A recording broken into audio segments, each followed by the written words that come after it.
Yay! It's maple syrup season again.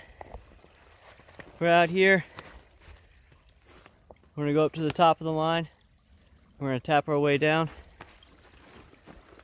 to the bottom of the line. We're running behind again, like every year. We've missed the first couple runs, but during those runs we set up our pan and put out the collection tank. Cleaned up the trailer some. We did the main line yesterday.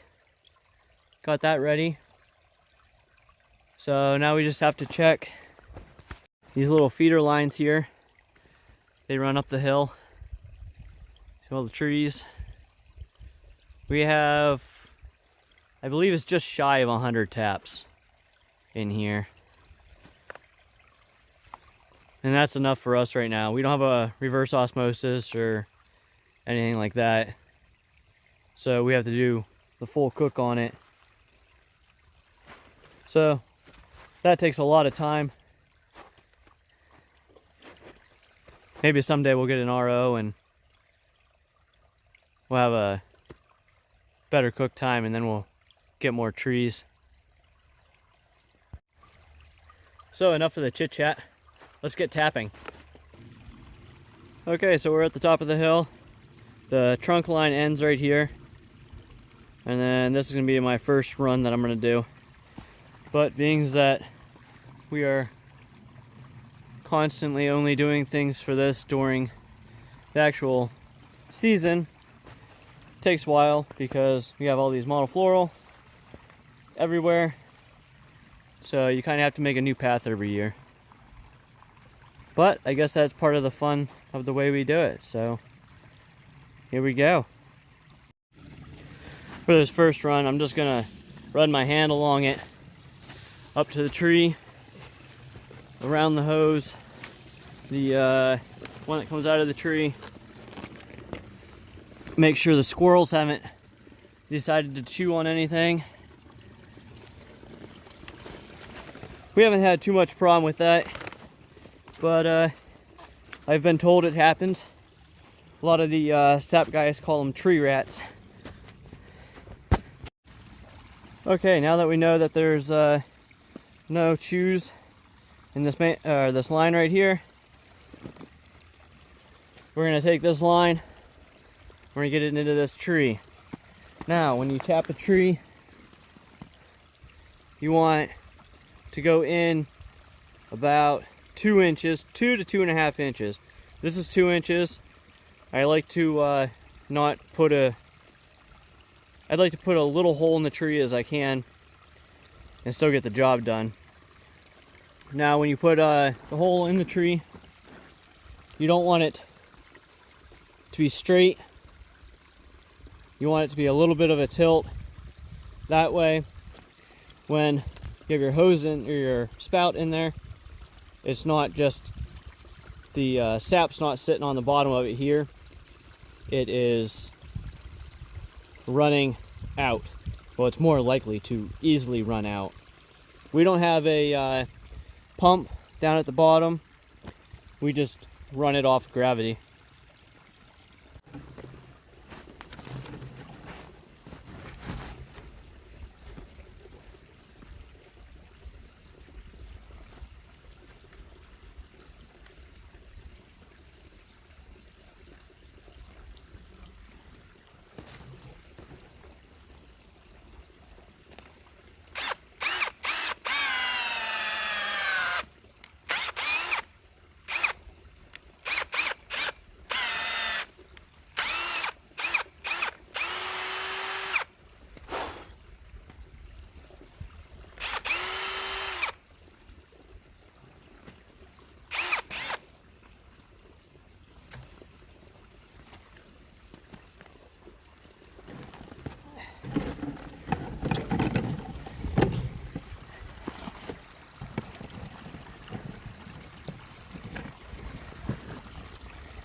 Where is it at?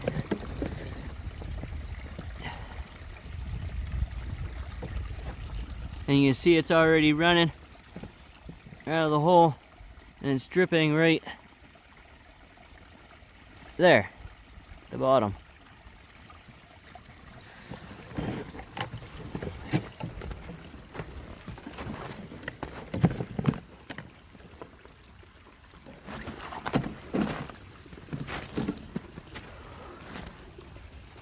Now that you have your hole, take your hammer, just tap her in. She just has to be snug. And then you're done. Let's keep going.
Well, that's 19 taps down, and we've already got flow in the line. Here it comes. Here it comes. Whoop. Here comes another one. Whoop. But we definitely gotta hurry because the sun's going down. Got about an hour of light left. So, whoop. Let's see what we can get done.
Well, I had a rookie mistake. I only brought one battery.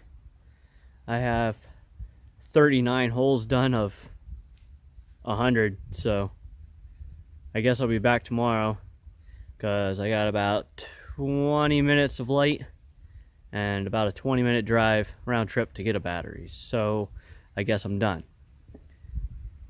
But tomorrow's supposed to be colder and raining, and then it's supposed to be really cold the rest of the week. So I don't know.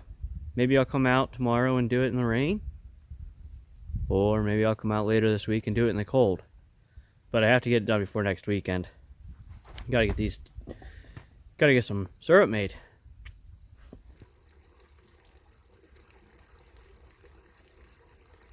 That's those 39 taps I just did. Get all 100 in, we'll be good to go. Well, y'all, thanks for watching. I was gonna tap some more trees today, but I came over and found the tank a little full, so now we're cooking it. But it is what it is.